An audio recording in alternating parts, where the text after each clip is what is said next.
बच्चों, सर्कल्स कर रहे हैं हम एंड प्रैक्टिस कर रहे हो घर पे, जरूर करो प्रैक्टिस, ठीक है। अब तो हम बिल्कुल एंड वाले पोर्शन में पहुंच गए हैं सर्कल के। एग्जाम्पल्स हमारे सारे फिनिश हो गए हैं एंड हम लोग एक्सरसाइज 10.5 स्टार्ट कर रहे हैं आज, ठीक है। तो एक्सरसाइज 10.5 का फर्स्ट क्वेश्चन ये वाला है हमारा, और A, B and C are the 3 points. A, B and C are the 3 points on the circle with center O. Center O है circle का, such that angle BOC 30 degree है and angle AOB हमारा 60 degree है. If D is a point on the circle other than the arc ABC. क्या मतलब है कि कहीं पर भी है सर्कल के, लेकिन ABC आर्क पे नहीं है, कहीं और है, ठीक है। इनकेस अगर आपको फिगर नहीं दी हुई आती तो मतलब समझा रही हूं कि जो D है, if D is a point on a circle anywhere but other than arc ABC, ABC पे नहीं है, कहीं और है, लाइक यहाँ हो सकता है, यहाँ हो सकता है, यहाँ हो सकता है, कहीं भी हो सकता है, बट ABC आर्क पे D नहीं लाई करता है, देन फाइंड एंगल ADC, यानी ये वाला एंगल हमको निकालना है। तो इट इज वेरी इजी बच्चों, है ना। देखो एंगल AOC अगर मुझे निकालना हो तो वो 60 डिग्री प्लस 30 डिग्री होगा, यानी 90 डिग्री होगा, राइट। और हमने प्रॉपर्टी पढ़ी है कि अगर ये कोई सर्कल है और ये हमारा सेंटर है और ये हमारा एक और एंगल है, ठीक है, तो इस एंगल और इस एंगल के बीच में हमने रिलेशन पढ़ा है। क्या पढ़ा है कि ये वाला एंगल ट्वाइस होता है इसके, और आई कैन से ये वाला एंगल हाफ होता है इसके, and the property is since we know that angle subtended by an arc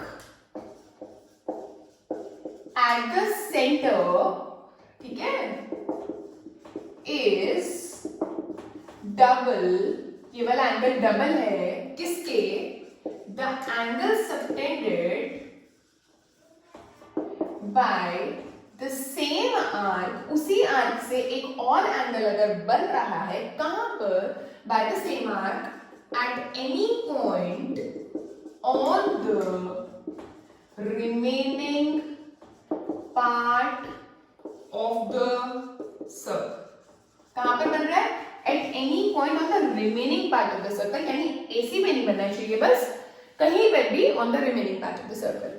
तो इसका मतलब ये वाला एंगल इसके ट्वाइस है। इन द सेम वे अगर मैं ये अपनी वाली फिगर देखती हूँ क्वेश्चन वाली, तो यहाँ पर किन दो एंगल्स के बीच में रिलेशन है हमारा, एक तो ये रहा सेंटर पे angle which I have found to be 90 degree, इस वाले एंगल के बीच में और इस वाले एंगल के बीच में, क्योंकि यहाँ पर जो हमारा आर्क है वो है AC आर्क सेंटर में एंगल बना रहा है 90 डिग्री का, और AC ही आर्क सर्कल में एंगल बना रहा है, कौन सा, वो हमें निकालना है, ठीक है।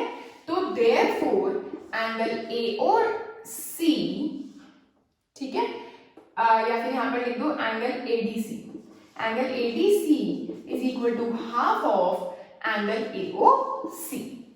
ये वाला एंगल हमेशा, ये याद रखना है, सेंटर वाला एंगल हमेशा बड़ा होता है, ठीक है। तो ADC is half of angle AOC, यानी हाफ ऑफ 90 डिग्री, यानी 45 degree. Okay now this is question number 2 which is very very important, और बच्चों को फिगर बनाने में भी प्रॉब्लम होती है इस क्वेश्चन में। ध्यान से पढ़ते हैं इस क्वेश्चन को। A chord of a circle, chord क्या होता है, ये रहा कॉर्ड हमारा, a chord of a circle is equal to the radius of the circle. ये वाली लाइन हमारी एक और एग्जाम्पल में आई थी, एग्जाम्पल नंबर 3 में भी आई थी, तब भी मैंने आपको ये चीज समझाई थी कि कॉर्ड जो है वो रेडियस के इक्वल है, यानी ऐसे ये तीनों आपस में इक्वल होगा, इसका मतलब, क्योंकि उन्होंने बोला कॉर्ड यानी AB is equal to radius, और रेडियस तो हमारे 2 है यहाँ पर, तो इसका मतलब AB जो है वो OA OB के इक्वल हो गई, ठीक है। तो therefore triangle AOB is an equilateral triangle. अभी मैंने क्वेश्चन आगे नहीं पढ़ा, सिर्फ यहां से मुझे इतनी समझ आ गई क्वेश्चन के लिए, है ना। आगे बढ़ते हैं। Find the angle subtended by the chord, chord से जो एंगल बन रहा है कहां पर, at a point on the minor as well as on the major arc. Minor arc कौन सा है, माइनर आर्क है ये वाला, ए बी का, है ना।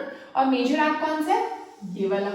तो ए बी से जो माइनर आर्क पे एंगल बन रहा है और जो मेजर आर्क पे एंगल बन रहा है, यानी ये वाले एंगल्स निकालने हैं मुझको।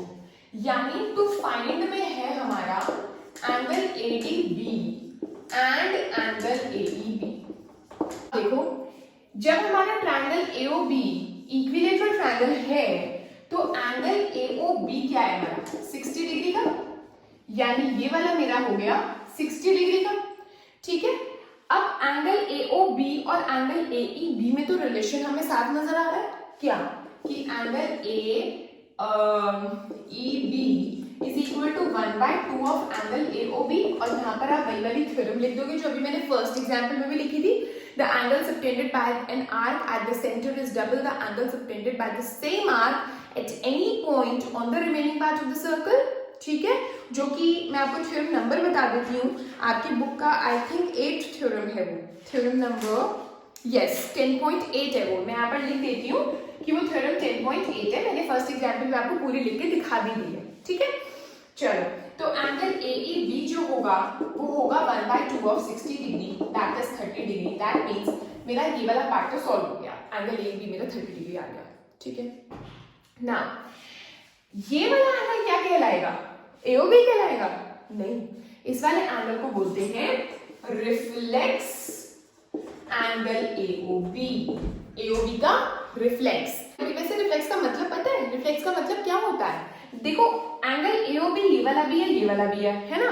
लेकिन जो 180 डिग्री से छोटा होता है उसको सिर्फ एंगल एओबी बोलते हैं। जो 180 से बड़ा हो जाता है ना उसको बोलते हैं रिफ्लेक्स एंगल एओबी, ठीक है। नाम वही रहता है but reflex word add on हो जाता है। तो यहाँ पर ये वाला जो है ये ऑब्वियसली 180 से बड़ा है ना, तो इसके साथ मैंने रिफ्लेक्स वर्ड एड ऑन कर दिया।